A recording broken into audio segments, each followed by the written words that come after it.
Well, hello, Trinity. I'm just following up with this past Sunday's message regarding reading the scriptures with Jesus. And I told you that I'd invite you through short video clips to read along with me in Luke chapter 8, verses 40 through 56.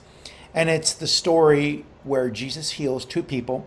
The first person is going to be a woman who has had an issue of blood for 12 years, and then a man who approached Jesus and said, "Please come and heal my daughter, for she is very ill." So I want to invite you to read this week, each day, applying one of the things that I mentioned in the message about reading the scripture with Jesus. The first one is you read.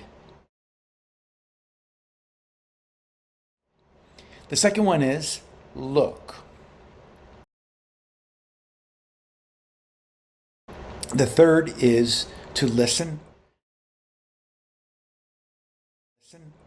And the fourth is to record.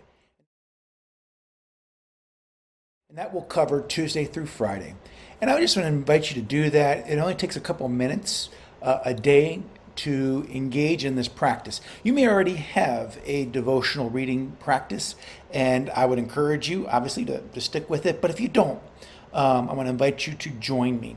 And so, first thing I want to do is this for today is to take a little time and coach you about reading the scriptures with Jesus. And the first one, of course, like I said, is to read. What do I mean by that? Well, obviously, it's something we've been taught since the earliest of our memories, right? Learning how to read. But it's basically just finding a quiet place. It could be a place in your home or outside. And then we just open the scripture to Luke chapter 8, and you begin to read. One of the things I do is I will read that passage a couple times. I'll read it straight through. Second time, I may focus on a few verses, but I read it at least 2 or 3 times in a row, not because I'm looking for more information, but because it allows me to become more settled into the text. What I mean by more settled, it means to become very familiar with the storyline. And then from that, I will maybe read it in another version. I like to read out of the New American Standard Bible, but I also read out of the New Living Translation. There have been times I've read it out of the Message or the Passion Translation, and these are easily accessible translations because of the resource that we have available to us through the internet. BibleGateway.com, YouVersion, which is an application available to you. You can have it on your smartphone or your tablet. But again, this practice only takes 3 to 5 minutes, and I would encourage you to engage in this. If you actually maybe receive better by listening, there's also applications that you can listen to the scripture.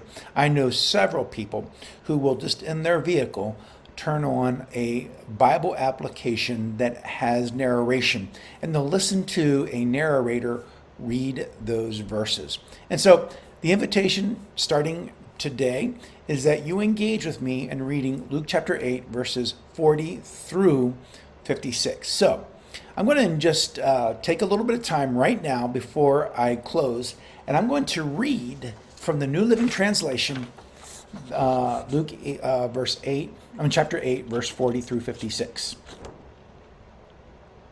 And what I do is first I take a deep breath,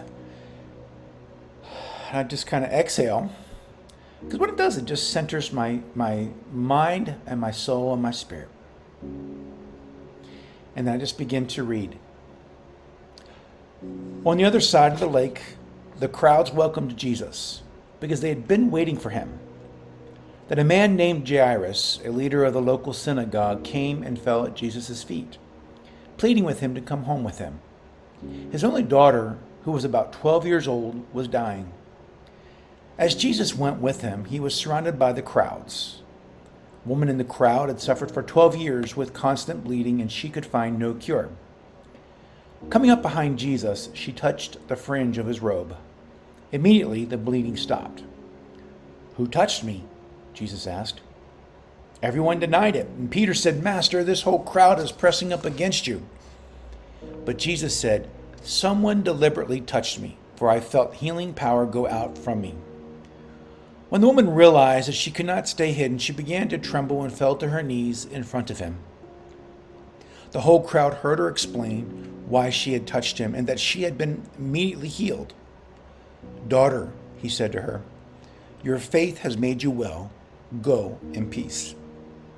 While he was still speaking to her, a messenger arrived from the home of Jairus, the leader of the synagogue. He told him, "Your daughter is dead. There's no use troubling the teacher now." But when Jesus heard what had happened, he said to Jairus, "Don't be afraid, just have faith, and she will be healed." When they arrived at the house, Jesus wouldn't let anyone go in with him except Peter, John, James, and the little girl's father and mother.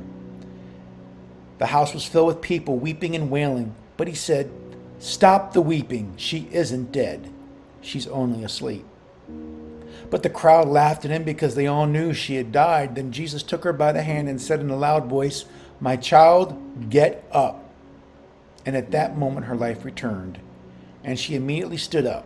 Then Jesus told them to give her something to eat. Her parents were overwhelmed, but Jesus insisted that they not tell anyone what had happened. So my encouragement then is that you take this passage and you read it a few more times. Now, I just read it from the New Living Translation. Whatever translation you choose, you want to listen to it.